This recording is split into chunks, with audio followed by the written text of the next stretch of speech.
Bismillah, alhamdulillah, wassalatu wassalamu ala rasulillah, wa ala alihi wa sahbihi wa man wala. Rabbi shrahli sadri wa yassirli amri wahlul 'uqdatam min lisani yafqahu qawli. Jumat Mubarak, ibu-ibu, bapak-bapak pengajian keagamaan yang dirahmati Allah. Assalamualaikum warahmatullahi wabarakatuh.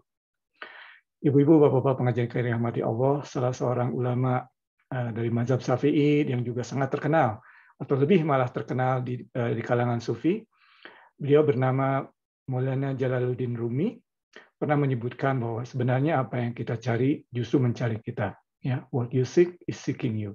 Nah, beberapa minggu lalu hingga minggu kemarin kita membahas bagaimana ayat-ayat Allah dalam hal ini adalah tanda-tanda semesta alam ini justru berada di sekitar kita, dan kita diajak oleh Allah untuk memperhatikan dengan seksama, mentadabur ya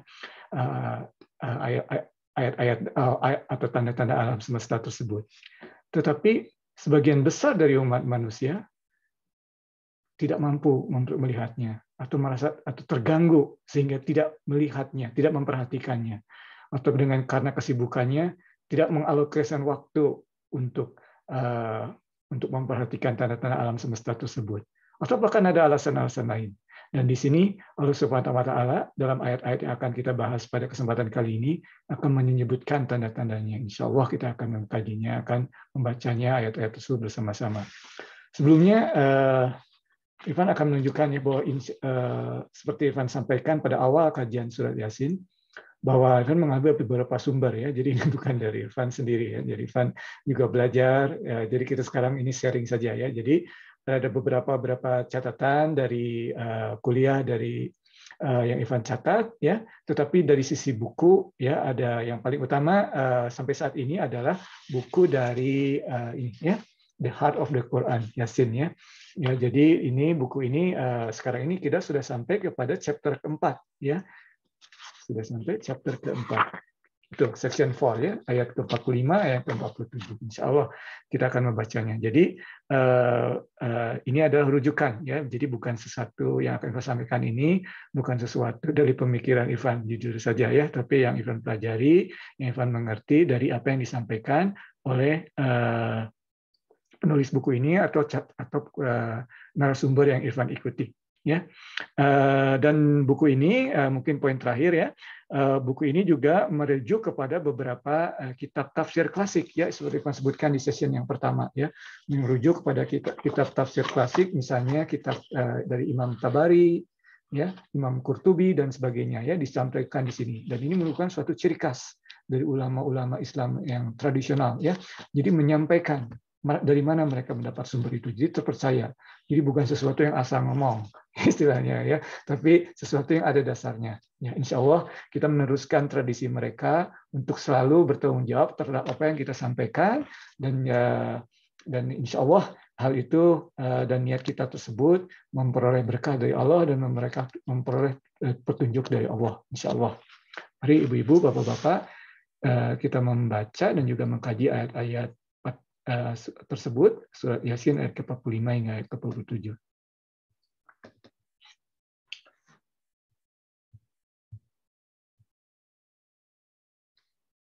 Ke-45 ya. A'udzu billahi minasyaitonir rajim. Bismillahirrahmanirrahim. Wa idza qila lahum ittaqu ma baina aydikum wa ma khalfakum la'allakum turhamun. Wa ma ta'tihim min ayatin min ayati rabbihim illa kanu anha mu'ridin. وَإِذَا قِيلَ لَهُمْ أَنْفِقُوا مِمَّا رَزَقَكُمُ اللَّهُ قَالَ الَّذِينَ كَفَرُوا لِلَّذِينَ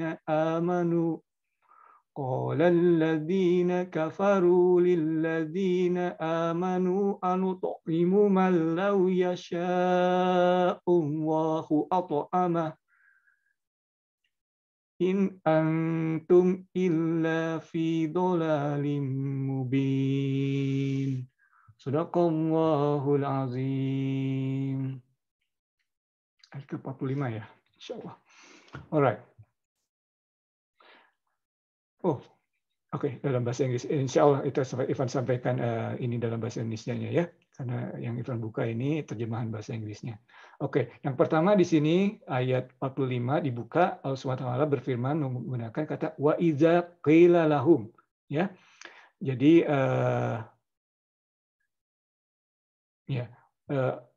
wa iza qila lahum itu artinya disampaikan kepada mereka dalam bentuk pasif ya. Di sini ada tanda, jadi tidak disebutkan siapa yang menyampaikan, ya, tetapi disampaikan kepada mereka. Itu maksudnya la iza qila lahum, ya. Artinya siapapun yang menyampaikan. Ya, Allah SWT ingin menyebutkan bahwa siapapun yang menyampaikan kepada mereka, ittaqu, ya. Ittaqulah, ini kata yang sangat penting sekali ya. Takwa, ya, ini kata dasarnya sama dengan takwa. Ittaqu, ya. Apa di sini be mindful, ya. Tetapi dalam bahasa Indonesia yang kita kenal ya, takwa itu apa artinya, Ibu Bapak pengajian KGRI? Ya, menjalankan perintah Allah dan menjauhkan larangan Allah, ya.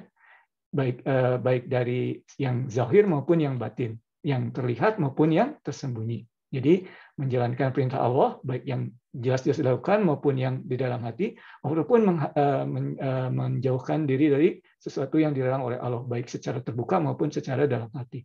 Ittaqullah, ya. Dalam bahasa Indonesia terkenalnya definisinya seperti itu ya. Tetapi tentunya banyak sekali kalau melihat buku-buku tafsir apa maksudnya, nuansanya dari kata takwa. Tapi di sini Allah SWT menggunakan kata tersebut dan sangat penting ya. Insya Allah kapan-kapan kita akan membahas kata ini secara khusus ya. Ittaqu, ya, be mindful, bertakwalah. Ya, atau di sini be mindful ya, atau ma baina aidikum, ma apa-apa baina aidikum, ya, artinya aidikum itu sebetulnya tangan kita ya. Jadi maksudnya dalam bahasa Arab kalau ma baina aidikum, apa yang ada di antara tangan kita artinya di depan mata kita ya. Wama khalfakum, dan apa-apa yang ada di belakang kita. Apa maksudnya? Ini ada beberapa ulama yang menjelaskannya ya. Yang pertama dalam buku ini disebutkan, buku yang Ivan rujuk tersebut, yang pertama adalah dari Imam Qurtubi ya. Imam Qurtubi ya, maksudnya apa dari tersebut? Apa yang ada di depan kamu ya, ma'aidikum. Di sini disebutkan oleh Imam Qurtubi, pendapat beliau adalah hari akhir ya. Jadi be mindful terhadap hari akhirmu ya. Ingat, hari akhir, hari hisab, kita akan dihisab. Be mindful of that ya. Itu yang ma'aidikum ya. Alright, ma'aidikum ya, aidikum ya. Alright. Kemudian wama khalfakum, yang di belakang kita adalah dunia kita. Dunia kita artinya yang kita tinggalkan. Kita berjalan ke depan, dunia kita tinggalkan. Apa yang ada di dunia ini sebetulnya hanya permainan semata ya dalam Al-Qur'an, atau tidak, sebetulnya secondary terhadap apa yang ada di akhirat. Jadi apa yang ada di depan kita lebih penting, be mindful, dan juga harus be mindful terhadap apa yang kita tinggalkan. Jangan sampai kita meninggalkan sesuatu yang memberatkan kita nanti di akhirat. Ya, itu pendapat Imam Al-Qurtubi dalam menjelaskan ayat ini ya. Ini sangat terkenal ya tafsirnya Imam Qurtubi. Kemudian kedua dari Imam Ibn Katsir. Ya, ini sangat terkenal ya Imam Ibn Katsir ini tafsirnya juga ya. Di sini disebutkan bahwa yang di depan kita ini adalah dosa-dosa kita yang telah kita lakukan ya. Dan yang di belakang kita adalah dosa-dosa yang masih mungkin kita akan lakukan. Bahkan kita harus berani mengatakan akan kita lakukan, karena kita manusia adalah tempatnya salah. Jadi be mindful ya terhadap sesuatu yang kita lakukan, sudah kita lakukan, dan yang mungkin kita akan lakukan ya, atau akan kita lakukan ya, saya akan datang. Be mindful ya, karena itu adalah akan dipertimbangkan di hari akhir nanti. Itu menurut Imam Ibnu Katsir ya dalam tafsirnya. Kemudian di sini ada juga yang terakhir mungkin ya dari Imam Ibn Jawziyah ya, jangan ada dua ya, ada yang ini Ibn Jauzi ya, Ibn Jawziyah itu Ibn Jauzi ya. Ada juga yang Ibn Qayyim al-Jauzi. Yang ini bukan Ibn Qayyim, tapi Ibn al-Jauzi. Ya, ini sebenarnya menulis Quran komentari. Ya, nah Ibn Jauzi ini menafsirkannya adalah, ingat ya ayat-ayat kita baca sebelumnya. Ya, kalau kita ingat session-session yang awal, kita ingat bahwa orang-orang yang menuju akhirat kemudian ke neraka itu seperti narapidana yang dibelenggu, ya, belenggunya zaman itu seperti ini ya, dibelenggu. Jadi tangannya dibelenggu, kemudian gembok borgolnya itu menyatu dengan borgol di lehernya. Jadi itu melihatnya tidak bisa melihat ke depan, tidak bisa melihat ke bawahnya, satu arah saja ya, itu satu. Ya, kemudian jadi tidak bisa melihat kemana-mana ya. Jadi be mindful, jangan sampai seperti orang yang hanya bisa melihat satu arah ke atas. Be mindful what's in front of you and what's behind you. Ya, jangan seperti orang-orang yang seperti itu. Ada juga di situ disebutkan juga bahwa atau ayat yang baru saja kita bahas 2-3 minggu lalu ya, disebutkan bahwa pertama, lihat di depanmu ya atau di bawah ya, bumi kita, lihat hujan, lihat tanaman yang tumbuh kemudian jadi makanan yang menguatkan kita dan untuk beraktivitas, atau lihat ke atas. Ya, tadi lihat ke bawah kalau tanaman-tanaman, atau lihat ke atas benda-benda alam semesta ya, atau dalam bahasa Inggris celestial bodies ya, bulan, matahari dan sebagainya ya. Lihatlah mereka ya, disitulah ada tanda-tanda ya, tanda-tanda yang bisa mengingatkan kita ya akan keagungan dan keesaan Allah untuk memahami tauhid ya, melihat ke tersebut. Kita lihat ya benda-benda tersebut atau apa seperti acak, tapi sebetulnya tidak acak. Semuanya dalam plan dari Allah. Ya, seperti acak, tetapi sebetulnya sangat precise. Ya, tidak bertabrakan. Kalau terlalu dekat bumi bisa panas. Dan subhanallah, benda-benda yang begitu agung tersebut semua tunduk pada perintah Allah. Ya, mereka menjalankan apa yang menjadi tujuan mereka. Ya, matahari menyinari, bulan juga menyinari atau memantulkan, demikian ya, mereka ada tujuannya dan mereka tidak saling mendahului ya. Juga malam dan siang yang kita perhatikan, malam tidak pernah mendahului siang, siang tidak pernah mendahului malam, semuanya ada tujuannya. Malam untuk beristirahat misalnya, siang untuk bekerja, semua ada tujuannya. Demikian pula diri kita semua ada tujuannya ya, masing-masing ada tujuannya. Kita ini seperti acak, tetapi sebetulnya Allah yang memberikan mempunyai rencana bahwa kita bertemu dengan orang-orang yang ada di sekitar kita sekarang. Ada maksudnya, bukan random. Ya, itu maksudnya di sini. Jadi pada saat dikatakan kepada mereka, be mindful terhadap apa yang ada di depan mereka dan ada yang di belakang mereka itu merefer terhadap ayat-ayat tadi. Tetapi di sinilah problemnya ya. Ayat berikutnya. Jadi Allah Subhanahu wa taala tidak menyebutkan jawaban mereka pada saat kepada mereka dikatakan tersebut, be mindful tidak menyebutkan apa jawaban mereka. Orang menyebutkan bahwa itu jawaban mereka itu sungguh tidak pantas untuk ditulis di Al-Qur'an. Tetapi Allah Subhanahu wa taala memberikan tanda-tanda apa itu? Ya. Wa ma ta'tihim. Ya. Apapun yang diberikan kepada mereka. Ya. Min ayati. Jadi dari sebagian ayat-ayat kami ya, min ayati, tetapi di sini juga mengandung arti bahwa min ayati seperti diulang-ulang kan, seringkali diulang-ulang ya, disampaikan kepada mereka, diberikan tanda-tanda kepada mereka berulang-ulang. Rob bihim ya, jadi min ayatim min ayati robbihim. Nah, kita sudah membahas berkali-kali dalam kajian kita surat Al-Kahf, surat Yasin sekarang. Kapan Allah menggunakan kata Rob?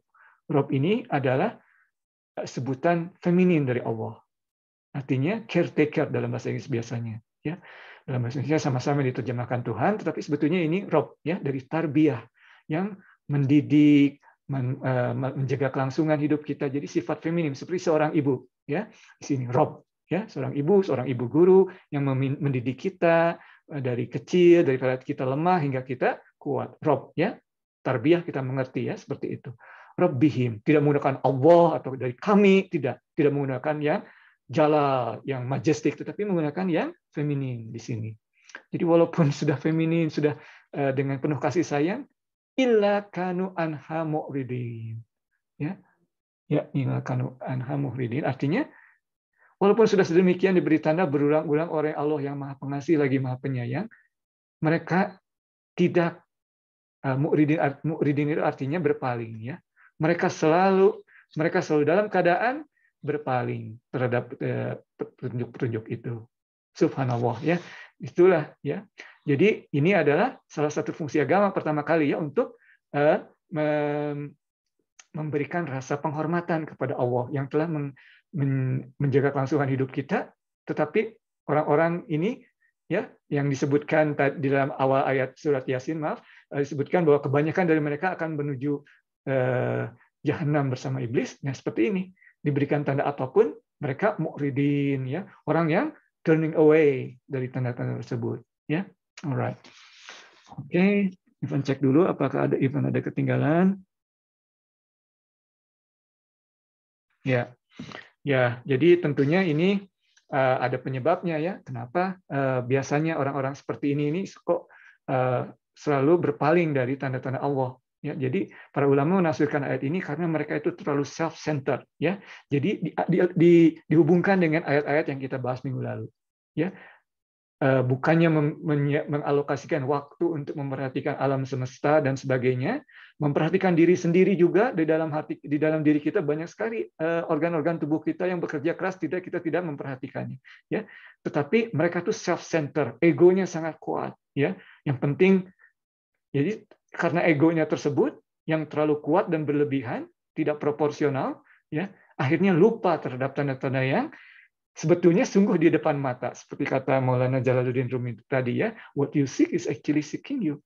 Ada orang yang mencari dan sebetulnya tanda-tanda itu ada yang di depan mata kita. Tetapi ada juga orang yang tidak aktif mencari karena mereka terlalu self-centered, ya. Egonya sangat kuat. Jadi tidak punya waktu untuk memperhatikan alam semesta atau bahkan organ-organ yang ada tubuh yang berjalan tanpa lelah dalam tubuhnya sendiri.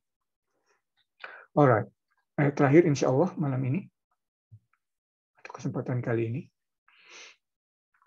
ya, wa iza qila lahum, diulang, ya, wa iza qila lahum. Jadi disampaikan kepada mereka again, ya. Jadi bukan Allah SWT sengaja menggunakan kata-kata ini untuk menunjukkan bahwa siapapun yang mengatakan kepada mereka, ya, karena ini dalam bentuk pasif.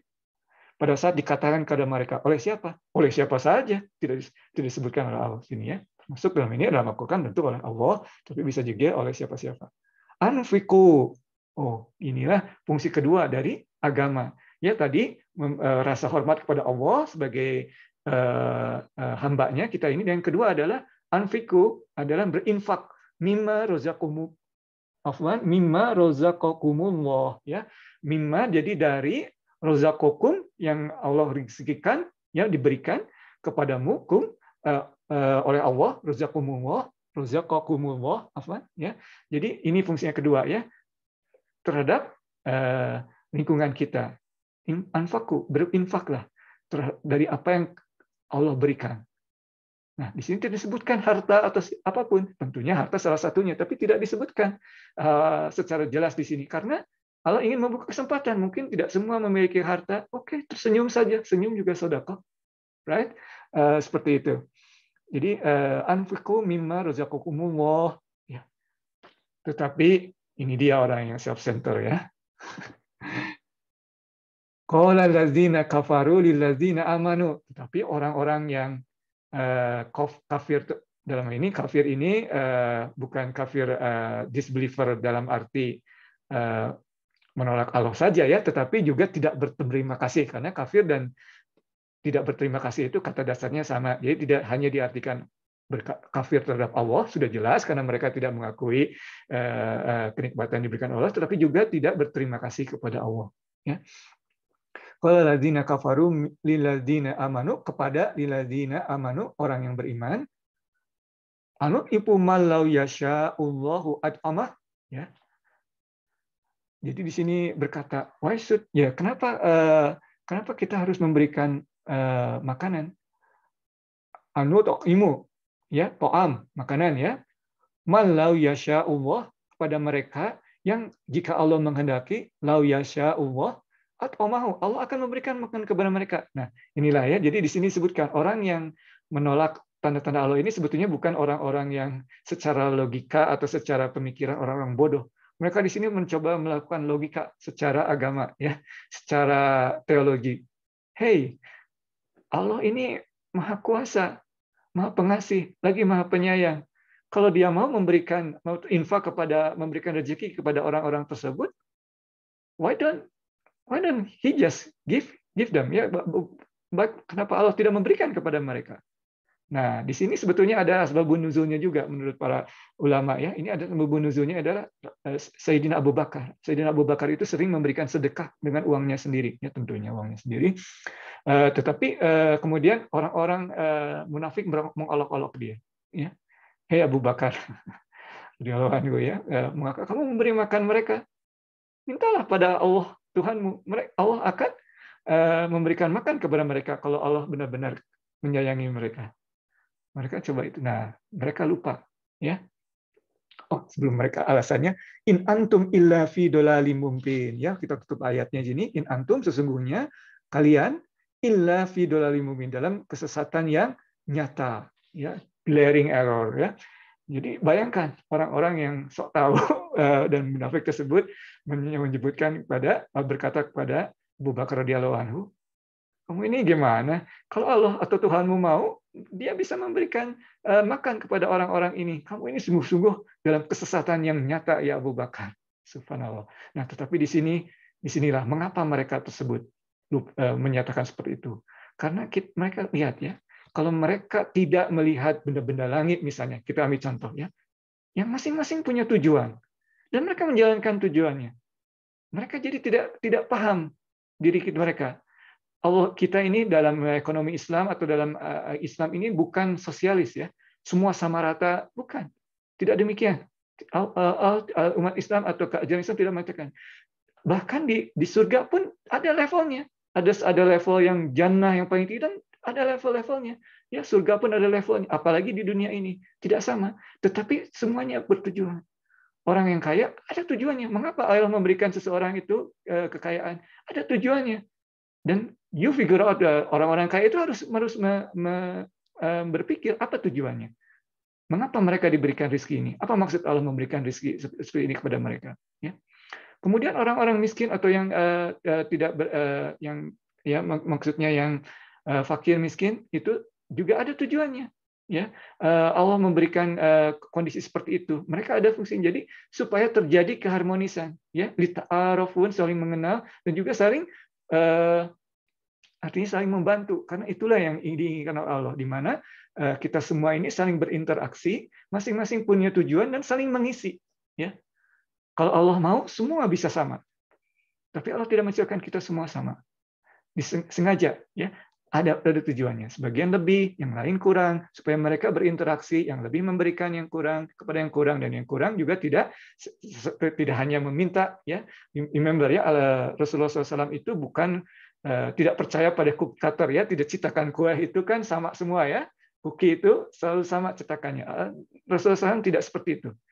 Kepada orang yang kaya, Rasulullah berkata berinfaklah dan sebagainya untuk mendermakan hartanya. Kepada yang miskin, Rasulullah berkata bersabarlah dan sebagainya dan sebagainya. Tidak sama pesannya terhadap masing-masing kelompok, karena nature-nya berbeda dari Allah itu diberikannya, dan kita mesti berpikir untuk apa maksud Allah memberikan keadaan kita seperti ini.